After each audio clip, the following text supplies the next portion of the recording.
Ladies and gentlemen, please welcome an Arkansas entrepreneur, a student entrepreneur, a soon-to-be Hendrix alum, Jacob Johnston.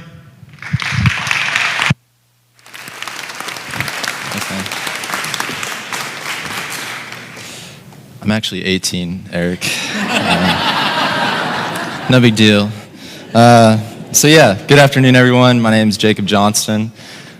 Today I'll be speaking with you about my experience with education in the state, also outside of the state because I'm from California, and how it affected my life and where I'm at now. So that's not the slide. That's not the slide either. That's the slide. So who am I? You may be wondering, who's this guy up here and, why is he here?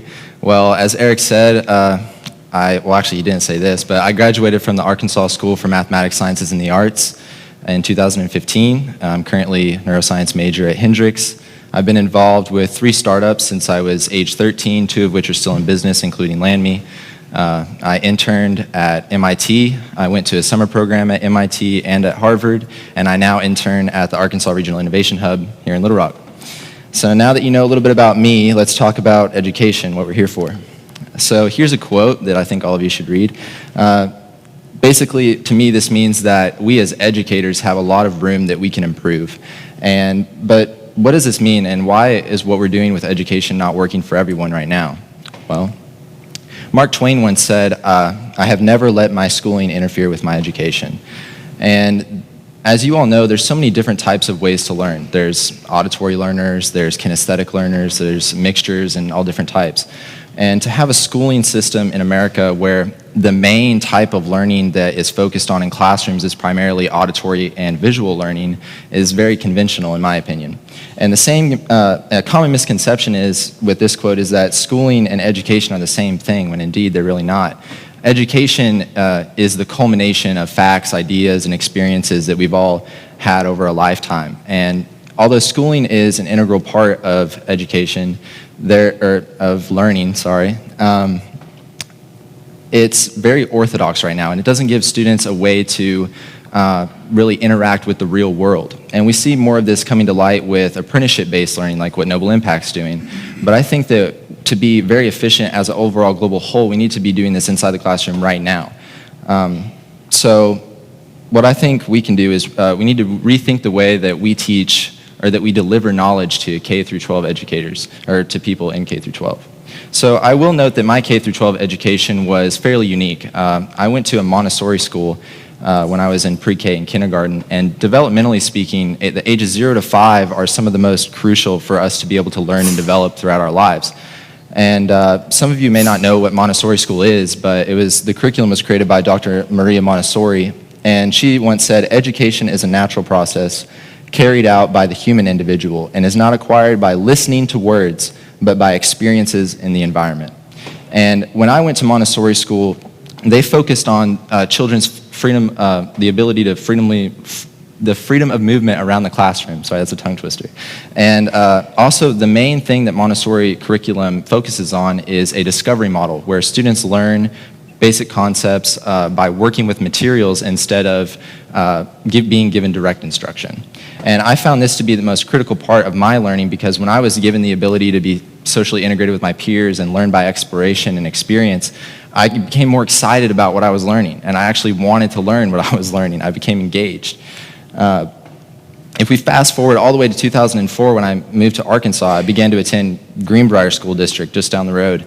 And Greenbrier education is fairly standard among the state, but they had one opportunity when I was like in 8th or 9th grade that really opened up some doors, and that was the EAST initiative. And I'm sure most of you are familiar with EAST because it started at Greenbrier in Arkansas, but if you don't, it stands for Environmental and Spatial Technology. And EAST really offers students, both students and teachers, software and technology for them to use in a loosely structured, self-driven environment, similar to what I had experienced in Montessori school. But outside of EAST, class was pretty uneventful. There was, teacher and projector at the front, desks in rows, worksheets, homework, all that kind of stuff. Everything that you would imagine if I told you to close your eyes and picture a classroom in your mind. So this is 9th grade me. You can see the difference now, but thank God. But this is a logo competition that I had won in 9th grade. for the Faulkner County Home Builders Association. And this is the type of opportunities that East really opened up for me. And to me, like, I keep East really close to my heart because it was really a gateway for me. And it's what I believe can be a gateway for a lot of students in this state. But you see, we need to excite students about what they're learning, because if we don't, then they're not going to want to learn anything. And if they master a craft, when they're doing something, that's great. But if they try something and they don't like it and they move on, that's also fine. And after I went through East my 9th and 10th grade year, I got super involved in everything. When I went to ASMSA, you see the picture in the middle on the top, that's in this room at High School Startup Weekend. And that's where I got really involved in business. And I went to FBLA State, went to FBLA Nationals. I was on the FBLA District 4 officers team when I was in high school. I went to a hackathon with the idea that I made at High School Startup Weekend. We actually placed top 5. And then from that, I got an invite to go to the Pebbles Developer Conference in California from an actual connection that I met in Arkansas at the High School Startup Weekend. So you can see that once I found what I was interested in and I started doing it and I got involved, everything kind of just snowballed. And I think that if we engaged students more and made them explore their interests and find things that they're interested in doing and then actually do them, that this could happen for a lot of other students in the state.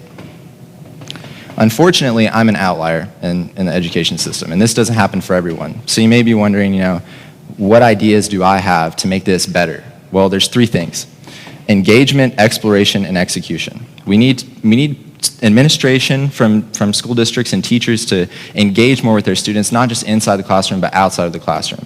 And we need them to get them to explore things that they love, try everything that they can and do it often, just keep going on and iterating. And exploration is really close to me as well, because it was what worked for me, and I think it's what can work for a lot of other people. Because if you try a whole bunch of stuff and then you end up liking something and you go after it, you may never know where you end up. And finally, it's execution. I could stand up here all day long and talk about disrupting education and how we need to do all these certain things. But if you guys and I never go back to a classroom and actually put this idea into action, then the outcomes that we're seeing are not going to change. And so at this summit, I hope that all of you have ideas on how we can engage students, get them to explore what they love, and then execute on those ideas for the next students that pass through your classrooms. Thank you.